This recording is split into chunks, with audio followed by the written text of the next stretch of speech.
எபேசியருக்கு எழுதின நிருபம் 5ஆம் அதிகாரம் 14 மற்றும் 15, 16 வசனங்களை நாம் வாசிக்க கேட்போம். எபேசியருக்கு எழுதின நிருபம் 5ஆம் அதிகாரம் 14, 15, 16.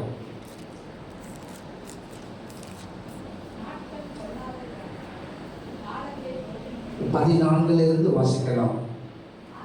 ஆதலால் தூங்குகிற நீ விழித்து மரித்தோரை விட்டு எழுந்திரு. அப்பொழுது கிறிஸ்து உன்னை பிரகாசிப்பார் என்று சொல்லியிருந்தார். ஆனபடினாலே நீங்கள் ஞானமற்றவர்களைப் போல நடவாமல் ஞானம் உள்ளவர்களைப் போல கவனமாய் நடந்து கொள்ள பார்த்து, நாட்கள் பொல்லாதவைகளானதால் காலத்தை பிரயோஜனப்படுத்திக் கொள்ளுங்கள். அல்லேலூயா. கர்த்தர் நல்லவர். ஆமென். நாம் காலத்தை பிரயோஜனப்படுத்திக் கொள்ள வேண்டும். காலத்தை பிரயோஜனப்படுத்திக் கொள்ள வேண்டும் என்று சொன்னால், தூங்குகிற நீ விழித்து மரித்தோரை விட்டு நீ எழுந்திருக்க வேண்டும். எல்லாருக்குமே வாழ்க்கையில எப்படி இருக்க வேண்டும் என்று ஒரு விருப்பம், நன்றாக இருக்க வேண்டும் என்று ஒரு விருப்பம். ஆனால் நிச்சயமாகவே கர்த்தர் உங்களை உயர்த்தவும் ஆசீர்வதிக்கவும் அவர் வல்லமை உள்ள தேவனாக இருக்கிறார். கர்த்தருடைய கை குறுகி போகவும் இல்லை, கேட்கக்கூடாதபடிக்கு அவருடைய செவி மந்தமாகவில்லை. சங்கீத புஸ்தகம் 65:2 வாசிக்கும் பொழுது, அவர் ஜபத்தை கேட்கிறவராக இருக்கிறார். மாம்சமான யாவரும் அவரிடத்தில் வருவார்கள் என்று சொல்லப்பட்டிருக்கிறது. நம்முடைய தேவனாகிய கர்த்தர் உங்களை உயர்த்தவும் உங்களை ஆசீர்வதிக்கவும் அவர் வல்லமை உள்ள தேவனாக இருக்கிறார். அப்படி நாம் உயர்த்தப்பட வேண்டும் என்று சொன்னால், அப்படி நாம ஆசீர்வதிக்கப்பட வேண்டும் என்று சொன்னால், நமக்கு கொடுக்கப்பட்டிருக்கிற இந்த காலத்தை நாம் பிரயோஜனப்படுத்திக் கொள்ள வேண்டும். ஆமென். எல்லாரும் சொல்லுவாங்க, உடம்புல ரத்தம் ஓடுற வரைக்கும் என்ன பண்றான்? ஓடு. அப்புறம் ரத்தம் சுண்டிச்சா என்ன பண்ண முடியாதான்? வளைக்க முடியாது. சொல்லுவாங்களே இல்லையா? அதுதான் காலம் இருக்கிறது. இப்பொழுது காலத்தை தேவன் கொடுத்திருக்கிறார். இப்பொழுது இந்த காலத்தை நீ பிரயோஜனப்படுத்திக் கொள். காலத்தை பிரயோஜனப்படுத்திக் கொள்ள வேண்டும் என்றால், தூங்குகிற நீ எழுந்து மரித்தோரை விட்டு எழுந்து. தூங்குகிற நீ என்ன பண்ண அப்படின்னா, விழித்து மரித்தோரை விட்டு எழுந்து என்று கர்த்தர் சொல்றார். இப்ப இந்த இடத்துல சொல்லப்படுகிற இந்த ஒரு தூக்கம், நாம தூங்குகிறோமே அந்த தூக்கம் அல்ல. நம்ம தூங்குறோமா தூங்கலையா? சில பேர் சொல்றாங்க, படுத்தாலே தூக்கமே வர மாட்டேங்குது மாஸ்டர், படுத்தாலே தூக்கமே வர மாட்டேங்குது. 8 மணி நேரம் தூங்கணும் அப்படின்னு சொல்லி டாக்டர் சொல்றாங்க. 8 மணி நேரம் தூங்கணும் அப்படின்னு சொல்லி. தூங்கல அப்படின்னாக்கா என்ன ப்ராப்ளம் வந்துடுமா? ஹார்ட் ப்ராப்ளம் வந்துடுமா? ஒரு நாளைக்கு எத்தனை மணி நேரம்? 24 மணி நேரம். அப்ப 24 மணி நேரத்தில் எத்தனை மணி நேரம் தூங்கணுமா? 8 மணி நேரம் தூங்கினாக்கா 3ல் 1 பங்கு இல்லையா? 3ல் 1 பங்கு தூங்கியே கழிக்கிறோம். ஒருவேளை 60 வயசு வரைக்கும் நம்ம வாழ்கிறதா இருந்தால், எத்தனை வயசு வரைக்கும்? 20 வருஷம் அவன் தூங்கியே கழிக்கிறான். 20 வருஷம் என்ன பண்றான்? தூங்கியே கழிக்கிறான். ஆண்டவர் சொல்றாரு, அப்போ இந்த இடத்துல சொல்லப்பட்டு இருக்கிற இந்த தூங்குதல் என்ன அப்படின்னா, இது சோதோமுல சொல்லப்பட்ட அந்த தூக்கம். எந்த தூக்கம்? சோதோமுல சொல்லப்பட்ட அந்த தூக்கத்தை சொல்லுகிறார். வாசிக்கலாம். எசேக்கியேல் 16வது அதிகாரம் 49வது வசனம். எசேக்கியேல் 16:49வது வசனம்.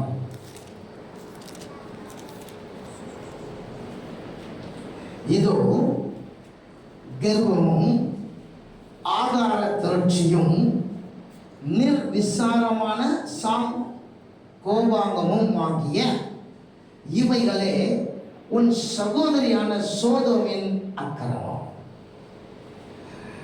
நாம் ஆதியாகமத்தில் பார்க்கும் பொழுது சொல்லப்படுகிற ஒரு காரியத்தை கவனித்துக் கொண்டிருக்கிறோம், கவனித்திருப்போம். சோதோமின் பாவம் என்று சொல்லி, அந்த ஒரு பாவம் மாத்திரம் அல்ல, இன்னும் காரியங்கள் இங்கு சொல்லப்பட்டிருக்கிறது. சோதோமுடைய பாவம் என்ன அப்படின்னு இங்கு சொல்லப்பட்டிருக்கிறது. ஒன்று கர்வம், பெருமை. ஒன்றது பெருமை.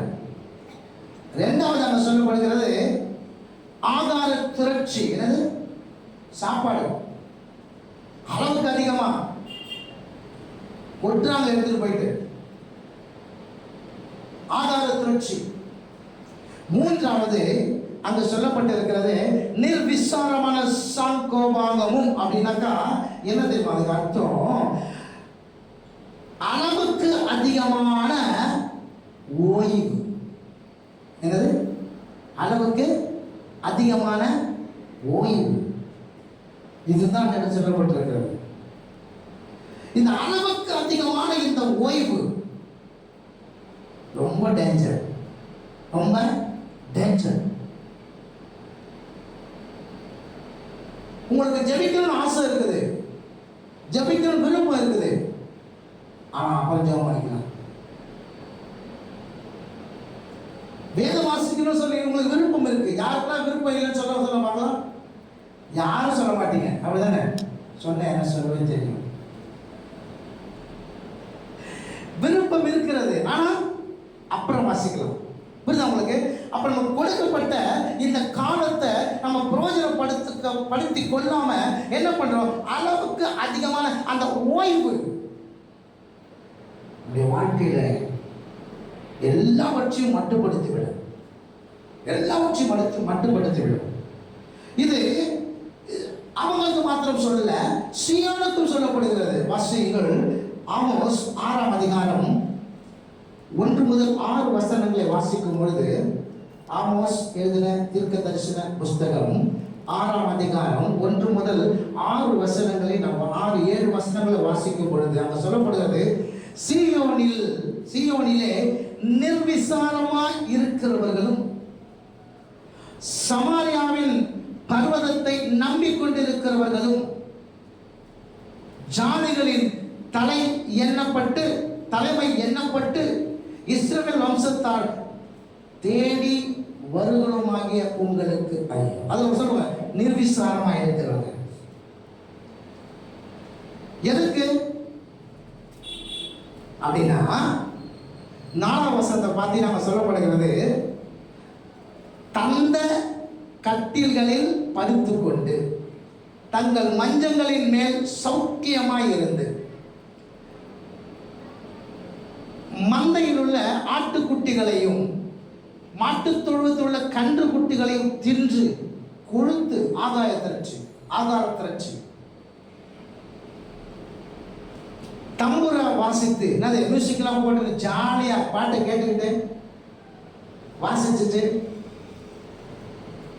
தாவீதை போல் கீத வாத்தியங்களை தங்களுக்கு உண்டு பண்ணி பெரிய பாத்திரங்களில் மதுபானத்தை குடித்து சிறந்த பரிமள தைலங்களை பூசிக்கொள்ளுகிறார்கள்.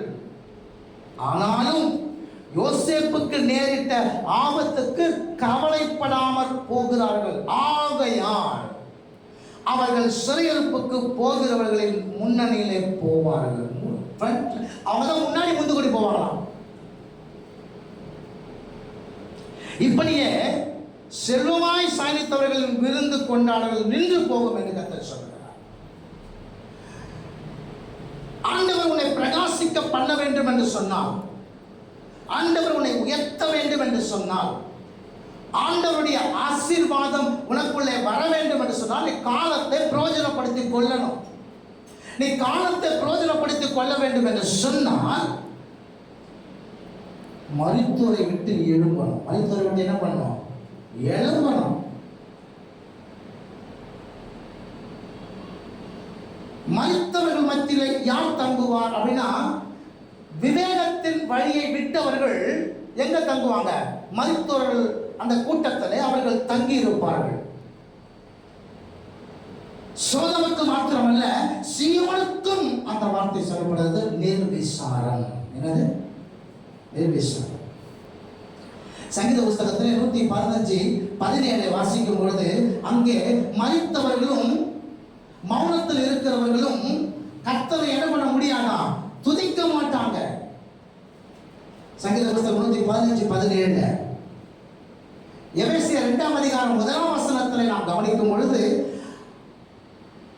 அக்கிரமங்களினாலே பாவங்களினாலே மரித்தவர்கள், பாவத்தில் மரித்தவர்கள் கர்த்தரை துதிக்க முடியாது. 1 தீமோத்தேயு 5:6 நாம் கவனிக்கும் பொழுது, சுகமமாய் வாழ்ந்தவள் உயிரோட செத்தவளாய் இருக்கிறார் என்று வேதம் சொல்கிறது. அப்போ மருத்துவரை விட்டு நம்ம எழும்பணுமா? மருத்துவரை விட்டு என்ன பண்ணணுமா? எழும்பணும். அப்போ அதிக அளவுக்கு அதிகமான அந்த ஓய்வு ரொம்ப டேஞ்சர், ரொம்ப டேஞ்சர். அதான் நிர்விசாரம்.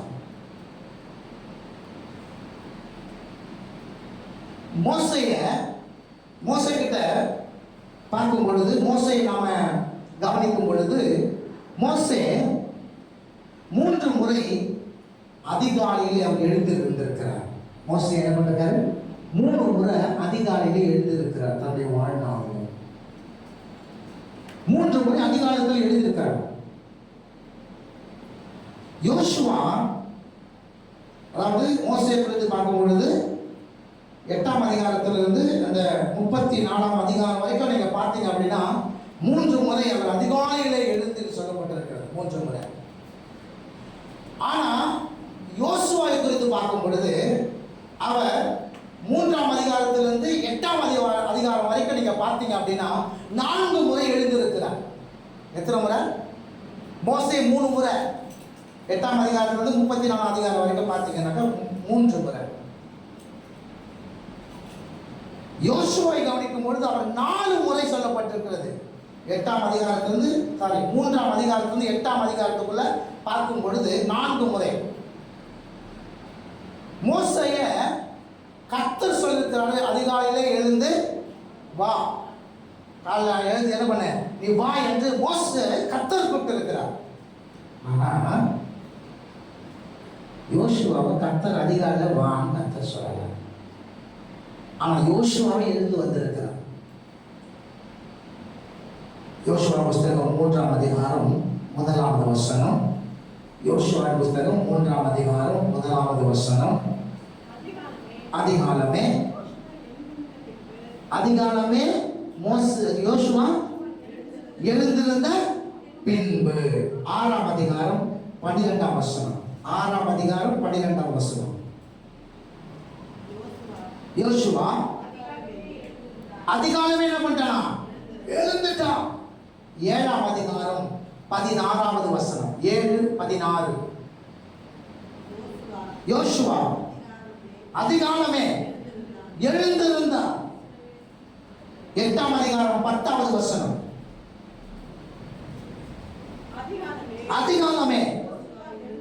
அதிகாலமே யோசுவா எழுந்திருந்து 4 முறை எழுந்திருக்கிறார். எதற்கு? 3ஆம் அதிகாரம் 1ஆம் வசனத்தை பார்க்கும் பொழுது யோர்தான் பிரவாகித்து வருகிறது. அந்த பிரவாகித்து வருகிற அந்த யோர்தானை அந்த யோர்தானிலிருந்து தன்னையும் தன்னுடைய ஜனங்களையும் காப்பாற்ற வேண்டுமானால் அவன் அதிகாலமே எழுந்திருக்க வேண்டும். அல்லேலூயா. அப்போ உங்க வாழ்க்கைக்கு விரோதமாக ஓடி வருகிற, உங்களை அழித்து உங்களை அடித்து கொண்டு போகும்படியாய் வருகிற அந்த யோர்தானை நீங்க முறியடிக்கணும் அப்படின்னா எப்போ எஞ்சிக்கணும்? அதிகாரமே எழுச்சிக்கணும்.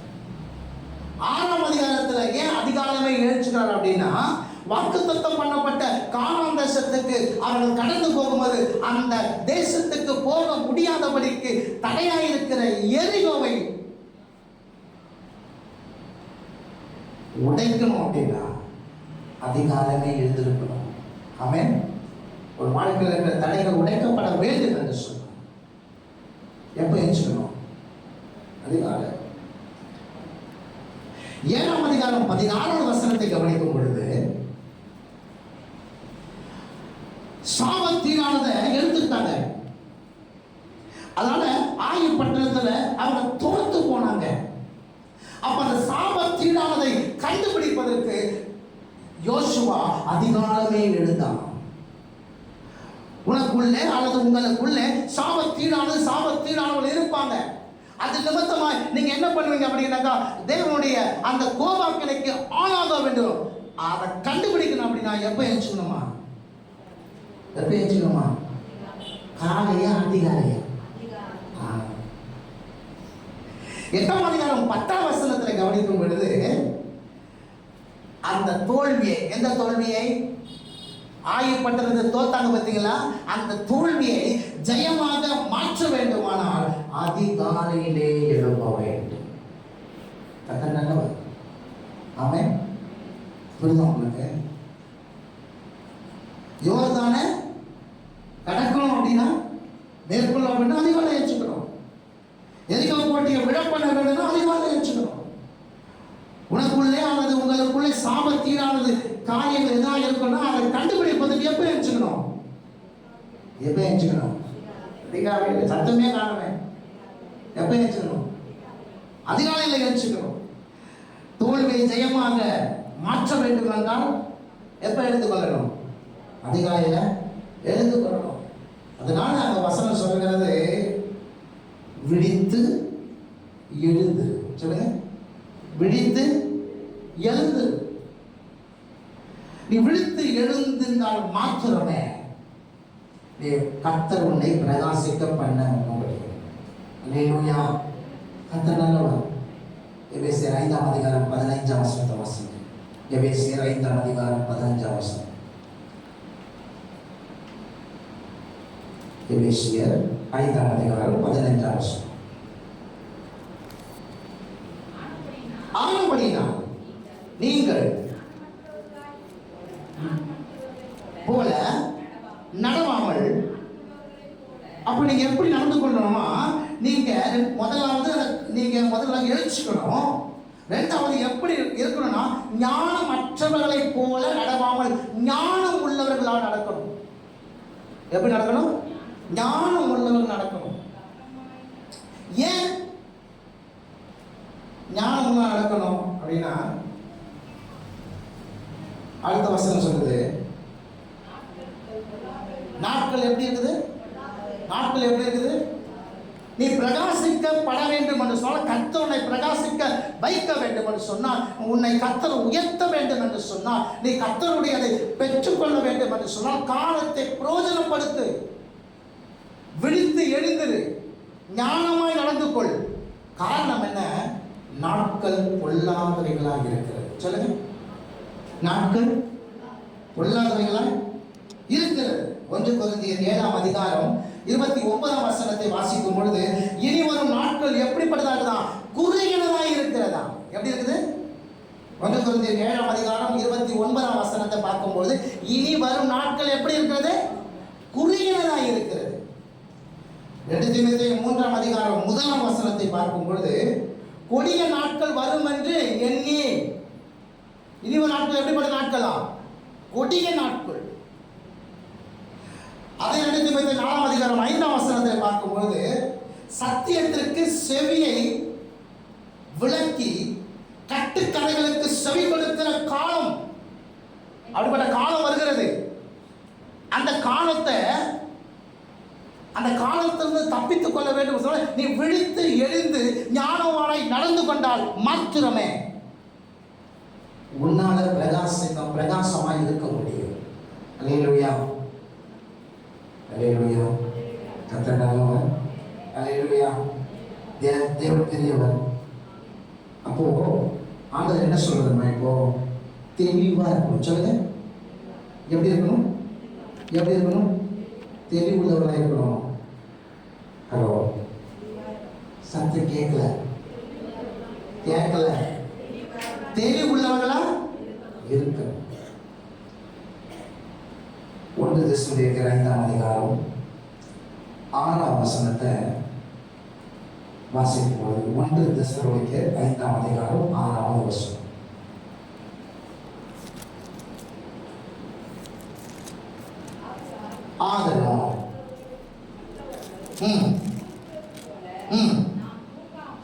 ஆதலால் மற்றவர்கள் தூங்குறது போல நாம் தூங்காமல் விழித்துக்கொண்டு தெளிந்தவர்களாய் இருக்க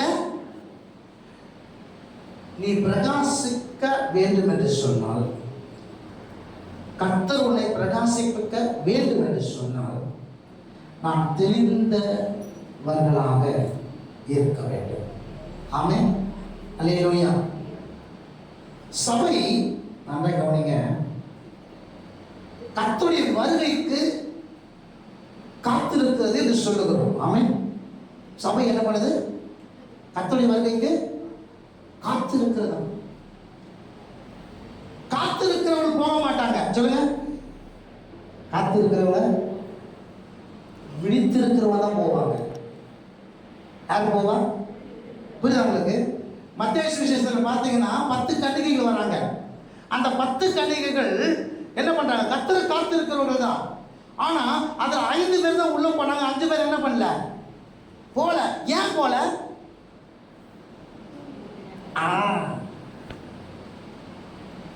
விழித்திருக்கிறவன் தான் இதோ மனவாளன் வந்து விட்டார்கள் என்ன பண்ண மாட்டாங்க உள்ள. அப்போ நாம் காத்திருக்கிறவரா மாத்திரம் அல்ல, நான் எப்படி இருக்கணும்? விழித்திருக்கணும். காத்திருக்கிறவர்கள் தூங்குறதுக்கு நிறைய வாய்ப்பு இருக்கு. காத்திருக்கிறவர்கள் தூங்குறதுக்கு வாய்ப்பு இருக்கு. ஆனா விழித்திருக்கிறவங்க அப்படி கிடையாது, இல்லையா? சோ அதனால வசனம் சொல்லுது, ஆகையால் மற்றவர்கள் தூங்குகிறது போல நாம் தூங்காம. சொல்லுங்க, மற்றவர்கள் தூங்குறது போல என்னது?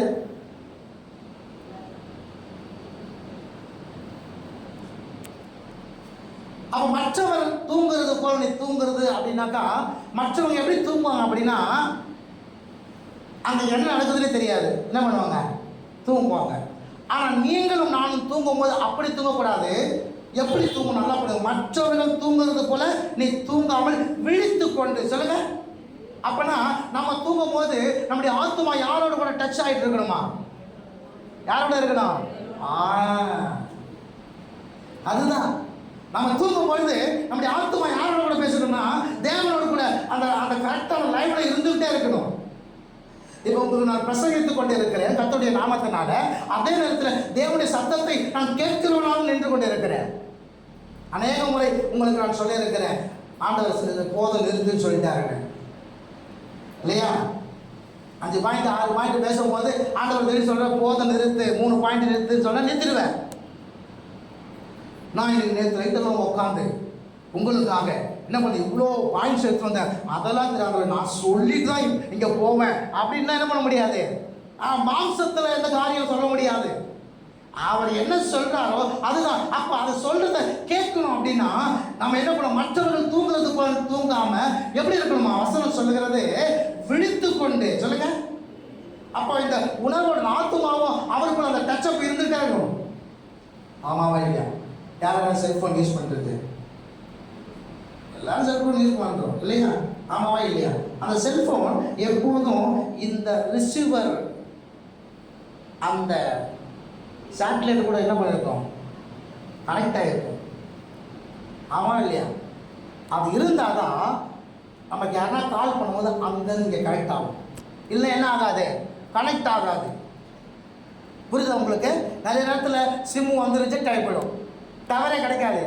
அப்போ எல்லாம் ஃபோன் பண்ண சொல்லுவாங்க, நான் உங்களுக்கு ஃபோன் பண்ணே இருக்கிறேன், ஆனால் என்ன இல்லை, சுவிட்ச் ஆஃப் பண்ணுது. ஏன் சுவிட்ச் ஆஃப் பண்ணுதுன்னா சிம்மு என்ன ஆயிடுச்சு, தூங்கிடுச்சு. சிம் என்ன ஆயிடுச்சு, சிம்மு தூங்கிடுச்சு. அப்படின்னா என்ன கிடைக்காது, கனெக்ஷன் வராது.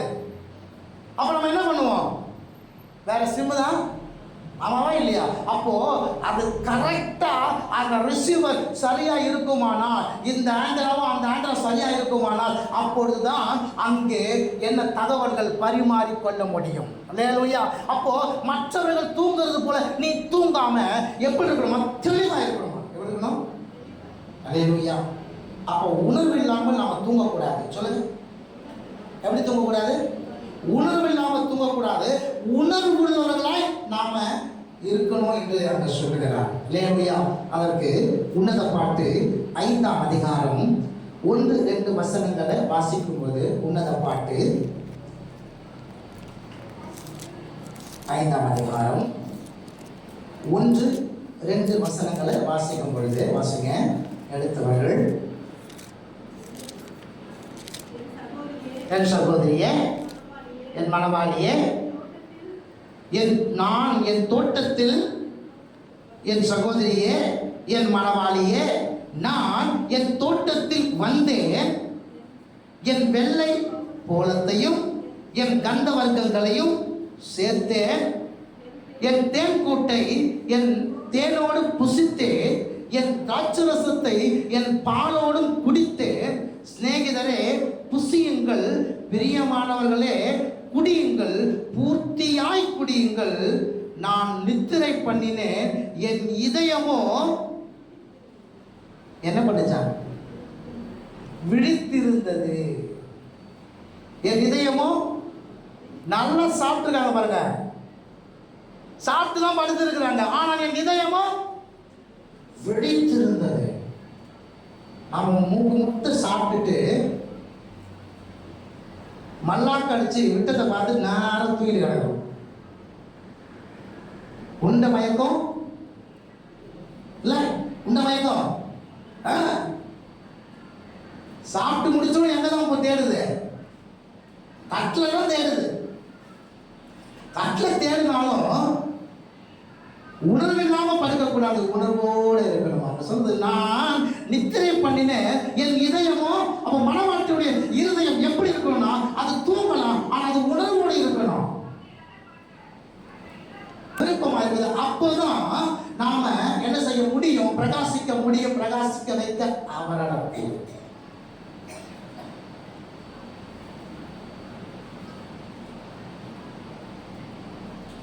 இந்த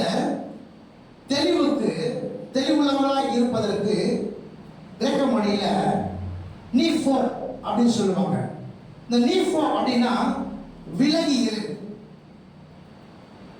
எதற்கு விலகி இருக்க வேண்டும்,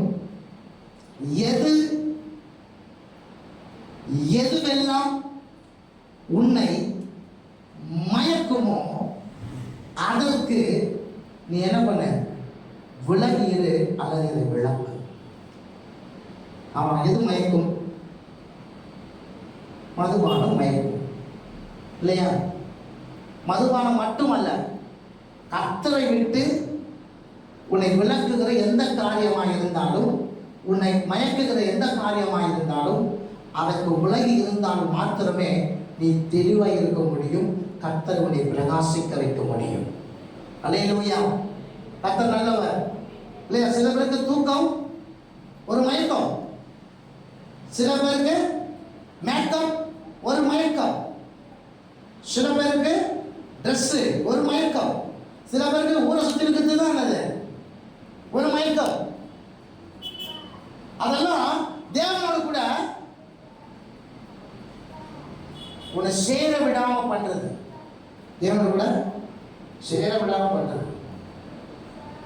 விழித்திருந்து எழுந்து கர்த்தருடைய பிரகாசிக்க பண்ணுவார். அப்போ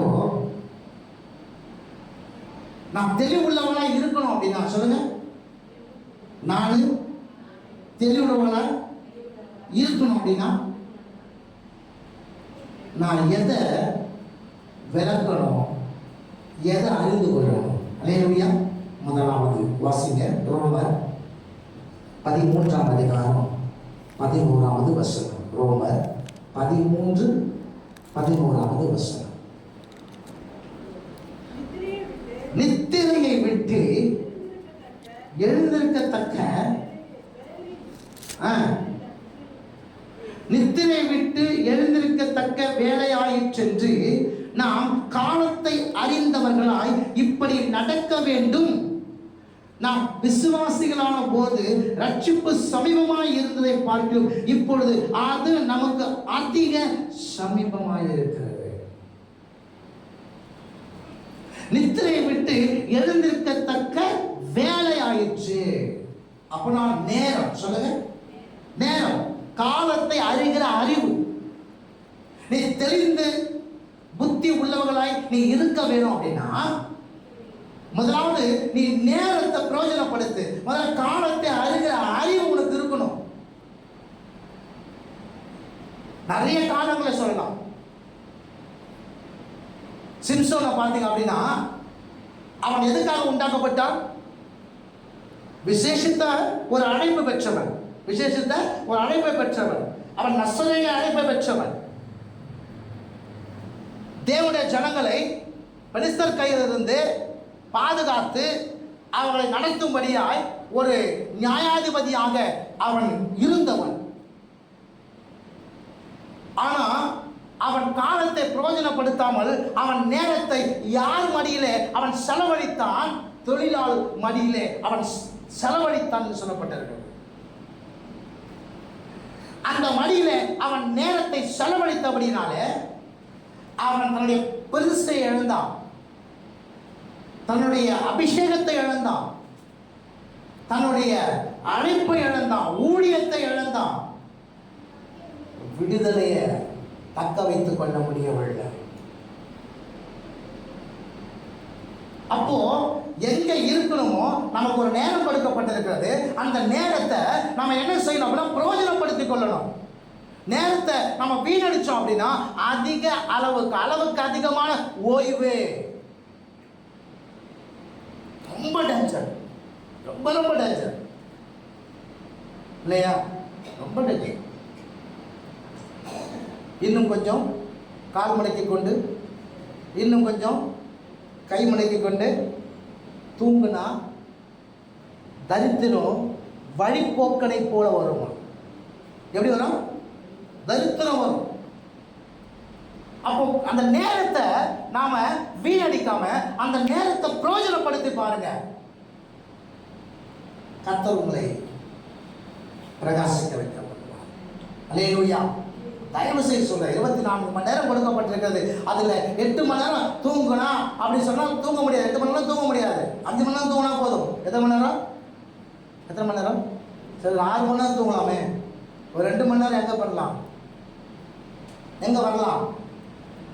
எங்க வரலாம்? காலையில் வந்து ஜாலியாக பேசிட்டு இருக்கோம். எங்க வரலாம்? தேவசம்பவத்துக்கு வரலாமா இல்லையா? நான் சொல்லுகிற காரியங்கள் எல்லாம் ஏதோ இதுக்கு பிரசங்கிக்கணும் அப்படின்னு அல்ல. உங்களுடைய வாழ்க்கைக்காக சொல்லிருக்கிறேன், உங்களுடைய வாழ்க்கையோட பிரகாசத்துக்காக சொல்கிறேன், உங்கள் வாழ்க்கையின் முன்னேற்றத்துக்காக சொல்கிறேன், உங்கள் வாழ்க்கையில் ஒரு மாற்றம் வர வேண்டும் என்று பேசிக்கொண்டு இருக்கிறேன். வாழ்க்கை பிரகாசிக்கணும் அப்படின்னா தயவு செய்து நேரத்தை எங்கேயும் வேஸ்ட் பண்ணாத. அந்த நேரத்தை நீ தேவ சமூகத்தில் பிரயோஜனப்படுத்து. அந்த காலத்தை அறிகிற அறிவு உனக்கு வரல அப்படின்னா நீ பிரகாசமா இருக்க முடியாது. கர்த்தர் உன்னை பிரகாசிக்க வைக்கவும் முடியவே முடியாது. ஆமென். அல்லேலூயா. சில பேருக்கு படுத்தா தூக்கமே வராது. சில பேருக்கு படுத்தா தூக்கமே வராது. ஆனா பைபிளை எடுத்த உடனே அந்த தூக்கம் எங்கேருந்து வரும் தெரியாது. சில பேர் வீட்டில் இருக்கும்போது தூக்கமே வராது. சபைக்கு வந்தா நல்லா தூக்கம் வரும். அப்ப ஏன் எப்படி அந்த தூக்கம் வருகிறது? அப்படின்னா நம்ம நேரத்தை அந்த அறிகிற அறிவினால நாம இன்னும் கற்றுக்கொள்ளவில்லை, நேரத்தை பிரயோஜனப்படுத்தவில்லை. அப்ப நம்ம நேரத்தை பிரயோஜனப்படுத்தணும். நான் எப்படி இல்லை? நான் தெளிவுள்ளவனா இல்லை. எப்படி இல்லை? ஹலோ, தெளிவுள்ளவனா இல்லை. யாருக்கெல்லாம் நான் பிரகாசமாக இருக்கணும்னு ஆசை, யாருக்கெல்லாம் நான் ஆசீர்வாதமாக இருக்கணும்னு ஆசை இருக்குல்ல, அப்போ என்ன பண்ணணும்? நேரத்தை வீண் அடிக்க கூடாது. இரண்டாவது 1 பேதுரு 5ஆம் அதிகாரம் 8வது வசனம். 1 பேதுரு 5ஆம் அதிகாரம் 8வது வசனம்.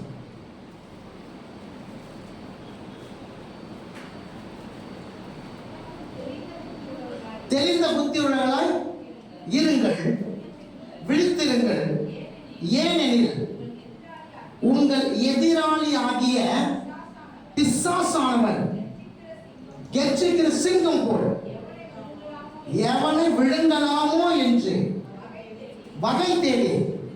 அப்ப இரண்டாவது, நீ தெரிந்த புத்தி உள்ளவர்களாய் இருக்க வேண்டும் என்று சொன்னால், ஒரு தெளிவுள்ளவர்களாய் இருக்க வேண்டும் என்று சொன்னால், எதிரியின் தந்திரத்தை அறிந்திருக்க வேண்டும்.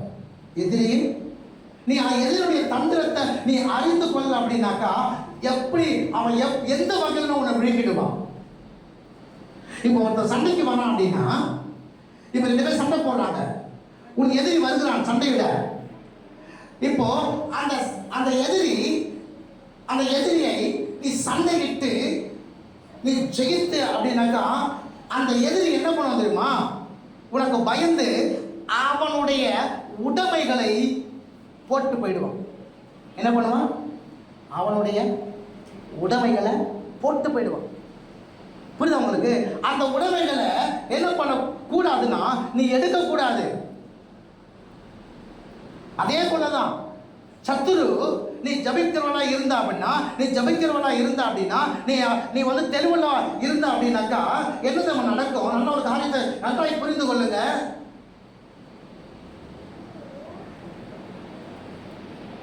அவன் உங்களை விட்டு ஓடும் பொழுது என்ன பண்ணுவான்? அவனுடைய தந்திரங்களை அங்க போட்டு வைப்பான். அது தெரியாம நீ போய் எடுத்தனா நீ மாட்டிக்குவ. என்ன பண்ணுவ? மாட்டிக்குவ. தெரியாம வந்து மாட்டிடுச்சு. ஹல்லேலூயா. கர்த்தர் நல்லவர். கொஞ்சம் கொடுத்து வந்திருக்கலாமே இல்ல? அது சொல்ல முடியாது. சில நேரத்தில் ஆண்டவர் வந்து மாட்ட விடுவாரு. என் பொண்ணாங்க தான் மாட்டினார். ஹல்லேலூயா. கர்த்தர் நல்லவர். அவன் சொல்கிறார். அப்போ எதிரியுடைய தந்திரத்தை நீங்க அறிந்து கொள்ளவில்லை என்று சொன்னால், நீங்கள் என்ன பண்ண முடியாத? பிரகாசமா இருக்க முடியாது, பிரகாசிக்க வைக்கவும் முடியாது. கர்த்தரால். ஹல்லேலூயா. மத்திய சுவிசேஷம் 4ஆம் அதிகாரத்தில் அவர் வனாந்தரத்தில் 40 நாள் இருந்த பிற்பாடு அவர் கீழே இறங்கி வருகிறார். அவருக்கு பசி உண்டாயிற்று. அவருக்கு பணிவிடை செய்வதற்கு தேவ தூதர்கள் இறங்கி வராங்க. அதுக்கு முன்னாடி உள்ள வரணும் வரலையா? இப்ப ஆண்டவர் தெளிவா இருந்தாரா இல்லையா? தெளிவா இருந்தார் பாருங்க. அதனால தான் சொன்னாரு, மனுஷன் அப்பத்தினால் மாத்திரமல்ல, யார் வாயில இருந்து வர? யார் வாயில? தேவனுடைய வாயிலிருந்து புறப்படுகிற ஒவ்வொரு வார்த்தையிலும் பிழைப்பான் என்று எழுதியிருக்கிறார். அப்ப அவர் தெளிவா இருந்ததுனால அந்த சத்தத்தை அடிச்சார். பார்த்தீங்களா? இல்லைன்னா என்ன ஆயிருக்கும்? அவர் பிடிக்கப்பட்டிருந்தா எல்லாருமே அவுட்டு. தயவு செய்து கொடுக்கிற நீ பிரகாசமாக விரும்புறியா? கர்த்தருடைய பிரகாசிக்க வைக்கணும் அப்படின்னு சொல்லி விரும்புறியா? உன் நேரத்தை வேஸ்ட் பண்ணாத. இரண்டாவது, எதிலுடைய தந்திரம் என்ன தெரியாம இருக்காத. பவுல் சொல்றாரு, பிசாசுடைய தந்திரங்கள் நமக்கு தெரியாதவைகள் அல்லவே. நம்ம என்ன சொல்றோம் அப்படின்னா, ஒண்ணுமே புரியல பாஸ்டர், சத்துருவை வஞ்சிச்சான், எப்படிதான் தெரியல, எப்படிதான் தெரியல. ஏன் தெரியலன்னா, அந்த நேரத்தை அங்க கொடுத்துருந்தா கண்டிப்பா தெரிஞ்சிருக்கும். ஆமென். அல்லேலூயா. கர்த்தருடைய நாமத்தினால நேற்று ஒரு பிரேயருக்கு நான் கடந்து போயிருந்தேன். ஒரு ஃபாஸ்டிங் பிரேயர். அந்த ஃபாஸ்டிங் பிரேயருக்கு நான் கடந்து போயிருக்கும்போது கர்த்தருடைய நாமத்தினால முந்தா நேற்று இரவுல மூலிகை ஜெபம் செய்யும் பொழுது அந்த முழு ஜெபத்தில் அவங்களுக்கு கொடுக்க வேண்டிய வார்த்தையை என்னன்னு கேட்கும்போது கர்த்தர் அந்த வார்த்தையை கொடுத்தார். அந்த வார்த்தையை கொண்டு போய் அவனிடத்துல அந்த வார்த்தையை பேசும் பொழுது அவங்க என்ன சொன்னாங்க அப்படின்னா, பாஸ்டர், நாங்கள் எதில் விழுந்து இருக்கிறோமோ, எது எங்களுக்கு தேவையோ அதை சரியா சொன்னீங்க. புரியுதா? எப்படி சொல்ல முடியுது? நேரத்தை எங்க செலவு பண்ணணும்? செலவு பண்ணா சத்தம் கேட்கும். சொல்லுங்க, செலவு பண்ணா சத்தம் கேட்கும். நேரத்தை அங்க செலவு பண்ணாம வேற இடத்துல செலவு பண்ணா வேற சத்தம் கேட்கும். ஆமென். ஹல்லேலூயா. கர்த்தர் நல்லவர். இன்னைக்கு வாலிப பிள்ளைகள் கெட்டு போறதுக்கு காரணம் என்ன? வாலிபர்கள் கெட்டு போறதுக்கு காரணம் என்ன? நேரத்தை செலவு பண்ண வேண்டிய இடத்துல செலவு பண்ணாம வேற இடத்துல செலவு பண்றதுனால அங்கே சொல்லப்படுகிறது. புரியுதா உங்களுக்கு? செலவு பண்ண வேண்டிய நேரம் ஒன்று இருக்குது. அந்த நேரத்தை எங்க செலவு பண்றது முக்கியம். அப்பதான் எதிரியுடைய தந்திரங்கள் தெரியும். மூன்றாவது காரியம், 1 பேதுரு 4ஆம் அதிகாரம் 7வது வசனத்தை வாசிக்கலாம். 1 பேதுரு 4:7.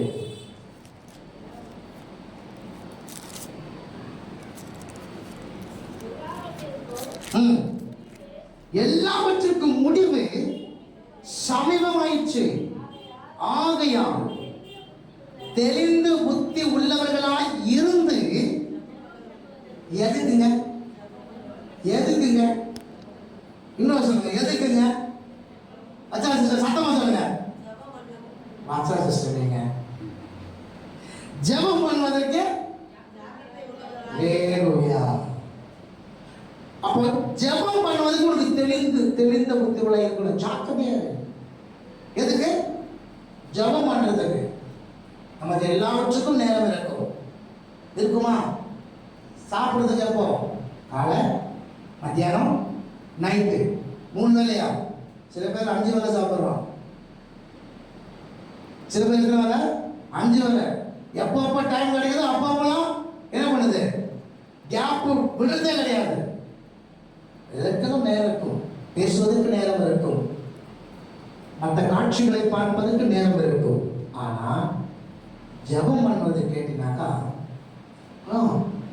எப்போ? நான் வெளியே போகும்போது தூங்கி எழுந்த உடனே ஜெபம் பண்ணிட்டு தான் போவேன். நான் வெளியே போவேன், ஜெபம் பண்ணிட்டு தான் போவேன். நான் தூங்கி எழுந்த ஜெபம் பண்ணிட்டு தான் வெளியே வருவேன். அது ஒரு நிமிஷம் என்ன ஜெபம் பண்ணிருப்பீங்க? அது ஒரு நிமிஷம் என்ன ஜெபம் பண்ணிருப்பீங்க? ஹலோ, உங்களை தான் கேட்கிறேன். அந்த ஒரு நிமிஷம் என்ன ஜெபம் பண்ணிருப்பீங்க? எப்பா எப்படியாவது என்னை பாதுகாத்து விடுவா, எப்படியாவது. ஏன் அவர் வந்து டிராஃபிக் டைம் ஆகும் என்ன? எப்படியாவது இல்லை. அப்போ நம்ம ஜபிக்கிறதுக்கும் நம்ம சரியாக நீங்க ஜபிக்கிறவங்களா இல்லை. ஆண்டவர் சொன்னாரு, நீங்க சோதனைக்கு உட்படாதபடிக்கு விழித்திருந்து ஜெபம் பண்ணுங்க சொன்னாலும் சொல்லலையா? அப்போ நம்ம ஜபிக்கிறதுக்கு நம்ம ஜாக்கிரதையா இல்லைனாக்கா நீ தெளிவா இருக்க முடியாது. நீ தெளிவா இல்லைன்னா கர்த்தருடைய பிரகாசிக்க வைக்க முடியாது. நீ வாழ்க்கையில பிரகாசம் அடைய முடியாது. நீ எந்த அளவுக்கு நீ தேவ சமூகத்துல உட்காரியோ அந்த அளவுக்கு நீ தெளிவா இருப்ப. பாஸ்டர், ஒரே பயப்பமா இருக்கு பாஸ்டர், என்ன பண்றதுனே தெரியல பாஸ்டர். திரும்ப பிரச்சனை ஒண்ணு போனா ஒண்ணு ஒரே குழப்பமா இருக்குது.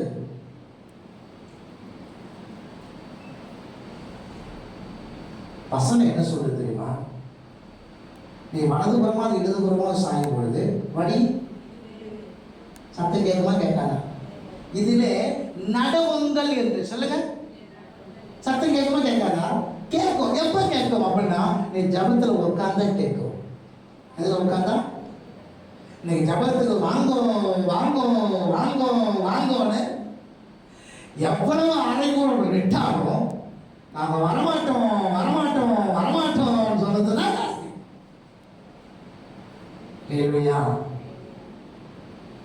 நீ வந்து பார், கர்த்தர் உன்னை நடத்துகிற விதம் உனக்கு தெரியும். அல்லேலூயா. ஜெபிப்பதற்கு ஜாக்கிரதை. அடுத்தது 4வது காரியம், அப்போஸ்தலர் நடவடிக்கைகள் 20ஆம் அதிகாரம் 28 30 வசனங்களை வாசிக்கும் பொழுது, அப்போஸ்தலர் நடவடிக்கைகள் 20ஆம் அதிகாரம் 28 30.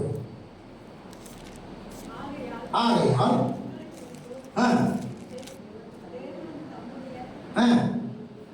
ஆதலால் வாசிங்க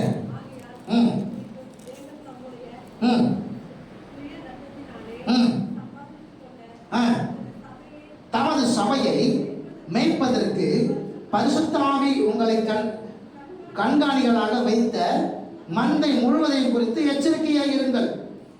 நான் போன பின்பு மந்தையை தப்ப விடாத கொடிதான ஓநாய்கள். எபேசு சபைக்கு கர்த்தர் அப்போஸ்தலர் பவுல் 3 வருஷம் அங்கே இருந்து அந்த சபைக்கு எச்சரிப்பு கொடுக்கிறார். என்ன அப்படின்னா, நான் போன பின்பு என்ன வருமா, மந்தையை தப்ப விடாத கொடிதான ஓநாய். இது என்ன தெரியுமா? ஓநாய் கள்ள ஊழியர், கள்ள உபதேசத்தை குறிக்குது. உபதேசத்தை குறித்து எச்சரிக்கையா இல்லை அப்படின்னா நீ விழுந்துருவ. இந்த உபதேசத்தை கேட்கும் போது, தப்பான ஒரு சத்தியத்தை கேட்கும் போது, இந்த சத்தியத்தை கேட்பதற்கு நீ வரவில்லை என்று சொன்னால் இந்த சத்தியத்தை மாற்றி சொல்லுகிற ஒரு கூட்டத்தில் சிக்குவ. என்ன சொல்லுவேன் அப்படின்னா, அவங்களும் பைபிள் தான் எடுத்து சொல்றாங்க. அவங்களும் நிறைய பேர் எடுத்து காண்பிக்க முடியும். பக்கத்திலேயே இருக்குது, நமக்கு எங்க இருக்குது? பக்கத்திலேயே இருக்குது, ரொம்ப தூரம் இல்லை. இவங்க வேலை என்னன்னாக்கா, ரட்சிக்கப்பட்டவர்கள் அல்ல, ரட்சிக்கப்படாதவர்கள் தான். மன்னிக்கவும், ரட்சிக்கப்படாதவர்கள் அல்ல, ரட்சிக்கப்பட்டவர்கள் தான் இவங்களுடைய நோக்கமே. உனக்கு தெரியுமா இயேசு யாரு? உனக்கு தெரியுமா? இயேசு இல்லை, பிதா யெகோவா தான் முக்கியம். அவன்கிட்ட சொல்லு, இயேசு தான் யெகோவா. இயேசு தான் யாரு? அவன் தான் யெகோவா. அவர்தான் யெகோவா தேவன். ஆதியாகமம் புத்தகம் 1ஆம் அதிகாரம் 1ஆம் வசனத்தை நீ மூல பாஷையில் சொன்னப்பட்டா அது தெரியும். இதோ ஆணி, இதோ கை. மூலமொழி தெரியாதனால அவங்களுக்கு என்ன பண்ண முடியாது, அதெல்லாம் சத்தியம் புரியாது. உபதேசம் ரொம்ப முக்கியம். இந்த உபதேசத்தில் நீ சரியா இல்லை அப்படின்னா, இந்த உபதேசத்தை கேட்கறதுக்கு நீ வரல அப்படின்னா, சத்தியத்தை திருப்புகிற ஓநாய்கள் வெளியே இருந்து வரும். தொடர்ந்து வாசிங்க, 30 வாசிங்க. உங்களிலும் சில எழும்பி சீசர்களை தங்களிடத்தில் இழுத்துக் கொள்ளக்கூடிய மாறுபாடுகளை போதிப்பார்கள் என்று அறிந்திருக்கிறேன். வெளிலிருந்து மாத்திரம் வரப்பா, உள்ளிருந்து ஒரு பிரச்சனை, உள்ளிருந்து வரும். எழும்பும், நம்ம அங்க போனோம், இங்க எப்ப பார்த்தாலும் அப்படி செய்யாத, இப்படி செய்யாத, இதை செய், அதை செய், இப்படி இருக்கக்கூடாது, அப்படி இருக்கக்கூடாது. ஆனா அங்க பாரு, உன்னை வாழாக்காமல் உன்னை தலையாக்குவார், உன்னை கீழாக்காமல் உன்னை மேலாக்குவார். என்ன செழிப்பின் உபதேசம்? என்ன உபதேசம்? அதல்லவோ பாஸ்டர், அதல்லவோ உபதேசம், அது அல்லவோ பிரசங்கம். வசனம் சொல்றது, பிரியமானவனே, உன் ஆத்துமா வாழ்வது போல. அப்போ நீ நல்ல வாழ்வு அடையணும்னாக்கா சரியான உபதேசம் கேட்கணும். உபதேசத்துல இருந்தா உன் ஆத்துமா வாழும், ஆத்துமா வாழ்ந்தால் நீ ஆசீர்வாதமாக இருப்ப. ஸோ உபதேசம் ரொம்ப முக்கியம். அந்த உபதேசத்துல தவறுன அப்படின்னா நீ தெளிவுள்ளவளாக இருக்க முடியாது, அவன் கர்த்தருடைய பிரகாசிக்க வைக்க முடியாது. கடைசியாக வாசிங்க, அப்பாடா இப்பயாவது முடிஞ்சது. ரோமர் 14ஆம் அதிகாரம் 12ஆம் வசனம். ரோமர் 14:12.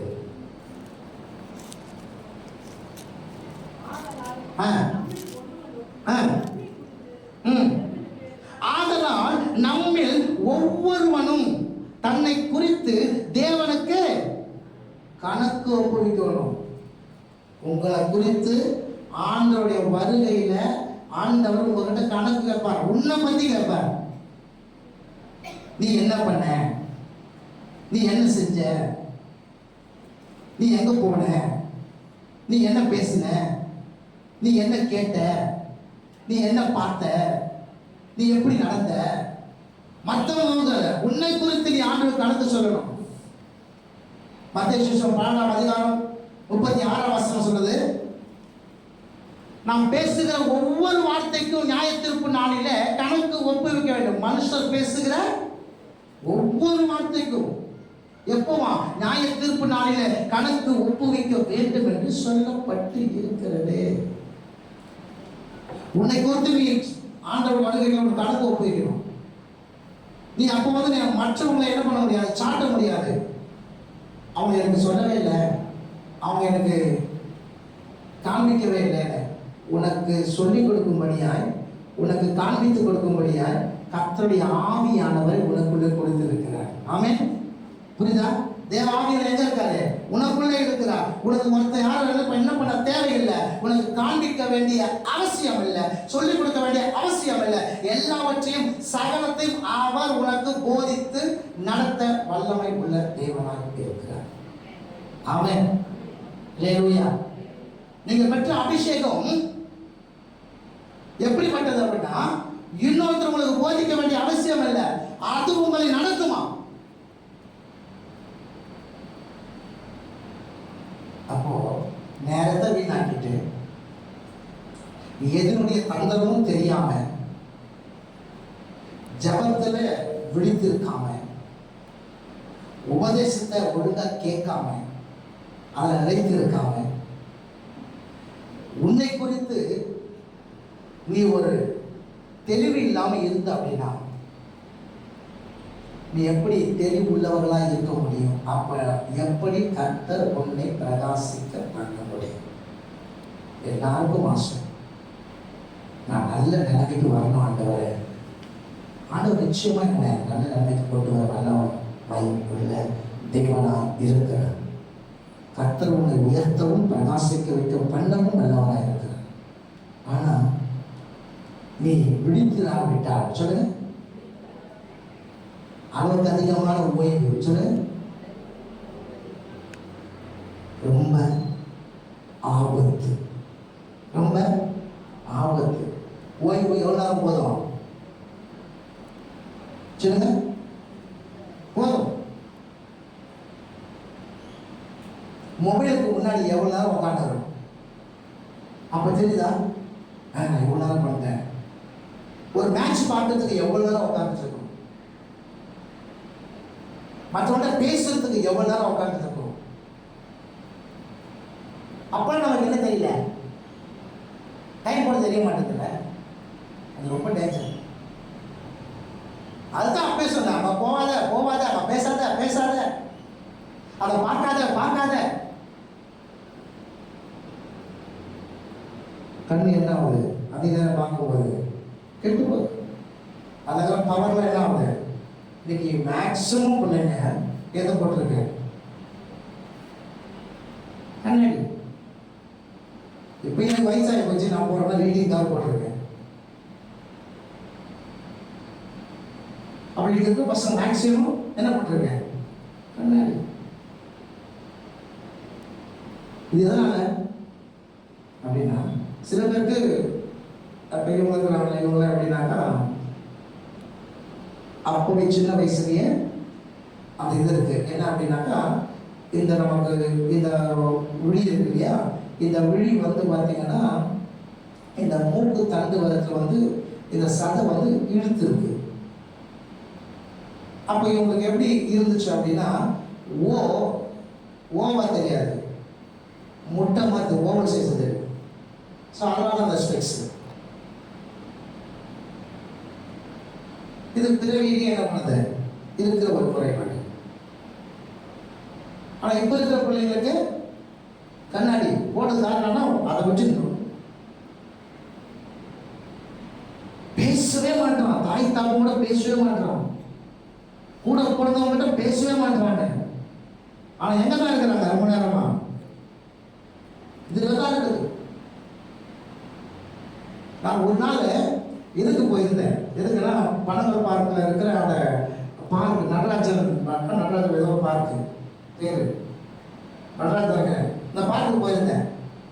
அங்கே போனால் கும்பல் உட்காந்துட்டு இருக்கிறாங்க. ஆனால் ஒருத்தர் கூட பேசல. எல்லாரும் மொபைலை தான் பார்த்துட்டு இருக்கான். ஆனால் ஃப்ரெண்ட்ஸ் தான். ஆனால் அன்னைக்கு எப்படி இருந்துச்சு பார்த்தீங்களா?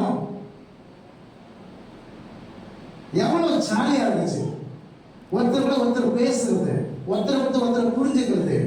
தெளிவா தெரியும், அவன் யாரும் வரல அப்படின்னா, அவன் வீட்டுல வந்து என்ன ஆச்சுன்னா அவனுக்கு பிரச்சனை ஆயிடுச்சுனா அதனால வரல. தெளிவா தெரியும் அவன் ஏன் வரல.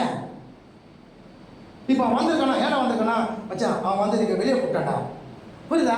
அந்த சந்தோஷம் இன்னைக்கு எதுடா? இன்னைக்கு இளைய தலைவர் விட்ட சந்தோஷம் இருக்கா? இல்லைங்க, சுத்தமா கிடையாது. ஒண்ணு வேலைக்கு போறது, வேலைக்கு போயிட்டு வந்தா யாரோட உட்காந்துக்குது, நேரம் மொபைல் கிட்ட தான் உட்காந்துக்குது. அப்ப எப்படி தெளிவு வரும்? குறைவு தான் வரும், அழிவு தான் வரும். உட்காந்து பாருங்க, உங்களுக்கு கொடுக்கப்பட்ட நேரத்தை தேவனுக்கு கொடுத்து பாருங்க. உங்களுடைய எதிரியுடைய தந்திரத்தை அறிந்து பாருங்க. ஜபத்தில் விழித்திருக்க பாருங்க. உபதேசத்தில் நிலைத்திருக்க பாருங்க. உங்களுக்கு கொடுக்கப்பட்ட இந்த காலம் அதை பிரயோஜனப்படுத்திக்கோ. கர்த்தருடைய வருகை வருகிறது, நீ கணக்கு போயிட்டு வரும். இல்லையா சொல்லுங்க. அவனுடைய வருகையில விழித்து இருக்கிறவன் தான் மணவாளன் வந்துட்டாருன்னு சொன்ன உடனே உள்ள போனாங்க. அவங்க உள்ள போன உடனே கதவை என்ன பண்ணிட்டு, கதவை என்ன ஆயிடுச்சு, மற்ற காத்திருந்தவங்க 5 பேர் என்ன ஆயிட்டாங்க, இப்படி காத்திருக்கே விழித்திருக்க போறியா? என்ன பண்ணும்? நான் வந்து பார்ப்பேன், நீ விழித்திருக்கிறியா, காத்திருக்கிறியா என்று சொல்லி. ஆனா சபையை கர்த்தர் உன்னை பிரகாசிக்க வைக்க, உன்னை பிரகாசிக்க பண்ண அவர் உண்மை உள்ள தேவனாக இருக்கிறார். தெரிவுள்ளவர்களாக இருப்போம். கர்த்தர் நம்மை பிரகாசிக்க வைப்பார். கண்களை கொடுப்போமா? கர்த்தர் நல்லவன், உடைய கிருபை என்று உள்ளது. ஒருவராய் பெரிய அதிசயங்களை செய்கிற தேவனாகிய கர்த்தர் உங்க வாழ்க்கையில உங்களை பிரகாசிக்க வைக்க வல்லமை உள்ள தேவனாக இருக்கிறார். தூங்குகிற நீ விழித்து மருத்துவரை விட்டு எழும்பு. அப்பொழுது கர்த்தருடைய பிரகாசிக்கிறது. மற்றவர்கள் தூங்குறது போல நீ தூங்காம, அதாவது உணர்வு இல்லாம நீ தூங்கக்கூடாது. உணர்வு இருக்கணும் உனக்கு. மற்றவர்கள் தூங்குறது போல நீ தூங்கக்கூடாது, உணர்வு இருக்கணும். தேவனோடு கூட தூங்கும் போது கூட ஆத்மா தேவனோடு கூட என்ன பண்ண பேசணும். அதே பேர் தூங்கும்போது பார்த்தீங்கன்னா ஜோம் பண்ணிட்டே இருப்பாங்க. நம்ம என்ன இவன் தூக்கத்தை நான் ஜோம் பண்ணிட்டு இருக்கான். ஆத்மா தேவனோடு கூட தொடர்பு, அவன் நாமும் தேவனோடு கூட தொடர்பு இருக்கிறது. உணர்வு இல்லாமல் தூங்கக்கூடாது. அளவுக்கு அதிகமான அந்த ஓய்வு நமக்கு ஆபத்தை கொண்டு வருகிறது. நம்முடைய வாழ்க்கையை நம்ம பிரகாசிக்க வைக்கக்கூடாதபடிக்கு, நாம் பிரகாசம் அடையாதபடிக்கு நம்மை தடுத்து நிறுத்துகிறது. அதனாலே நம்ம கொடுக்கப்பட்ட நேரத்தை, காலத்தை அறிவினாலே பிசாசுடைய தந்திரங்களை அறிந்தவர்களாகவும், ஜபத்தில் விழித்திருக்கிறவர்களாகவும், உபதேசத்தில் நிலைத்திருக்கிறவர்களாகவும் நாம் ஒரு நாள் கணக்கு ஒப்புவிக்க வேண்டிய நேரம் இருக்கிறது. அந்த நேரத்தில் கர்த்தர் கணக்கு கேட்கும்போது நாம் சரியாய் கணக்கு ஒப்புவிக்கிறவர்களாகவும், உனக்கு கொடுக்கப்பட்ட தானது, உனக்கு கொடுக்கப்பட்ட நேரம், உனக்கு கொடுக்கப்பட்ட ஊழியம், உனக்கு கொடுக்கப்பட்ட அந்த வாழ்க்கை, எல்லாவற்றுக்கும் நீ ஒரு நாள் கணக்கு கொடுக்கிறோம். அப்புறம் வரும்பொழுது என்ன சொல்ல போறோம், என்ன செய்ய போறோம்? ஆண்டவர் சொல்லுவோம், வா என்னுடைய சந்தோஷத்துல பங்கு கொள்ள என்று சொல்லி அந்த சத்தம் உனக்கு கேட்க. அப்ப இங்கே நீ சரியாக இருக்கணும், சரியாக இருப்போமா?